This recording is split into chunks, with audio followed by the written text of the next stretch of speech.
নতুন মাত্রা যোগ করবে, কেননা সারা খালি বাংলাদেশ নয়, সারা বিশ্ব এখন তাকিয়ে আছে যে সামনে যে এই ফুটবলের এই মহোৎসব অনুষ্ঠিত হতে যাচ্ছে।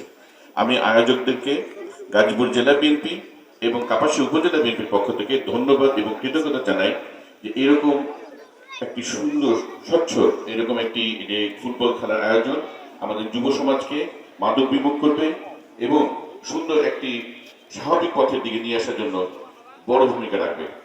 আপনারা অনেকেই হয়তো জানেন না, গাজীপুর জেলার একমাত্র কাপাসিয়াতে এই একটি উপজেলা, এখানে একটি মিনি স্টেডিয়াম আছে সরকারিভাবে, আর কিন্তু অন্য কোনো উপজেলায় নেই। ইতিমধ্যে গাজীপুর জেলা পরিষদের প্রশাসক মহোদয় ব্যারিস্টার চৌধুরী ইশাক আহমেদ সিদ্দিকী এই মাঠের সংস্কারের জন্য 3 লক্ষ টাকা অনুদান ঘোষণা করেছেন এবং আমি শাহরিয়ার হান্নান আপনাদেরকে অঙ্গীকার করছি আমরা অচিরে সরকারি যেই ধরনের কোনো ধরনের সুযোগ সুবিধা পাওয়া যায় সেই ব্যবস্থা আমরা এই মিনি স্টেডিয়ামের উন্নয়নের জন্য করব ইনশাল্লাহ। আজকে যারা খেলোয়াড়রা আছেন আমি আপনাদের উদাত্ত আহ্বান জানাবো, খেলার সুলভ মনোভাব নিয়ে এই প্রতিযোগিতাটিকে সবাই যেন আনন্দ পায় সেরকম একটি সুন্দর খেলা উপহার দিয়ে আমাদের সবাইকে বিমোহিত করবেন। সবাইকে ধন্যবাদ। আসসালামু আলাইকুম ওয়া রাহমাতুল্লাহি ওয়া বারাকাতুহু।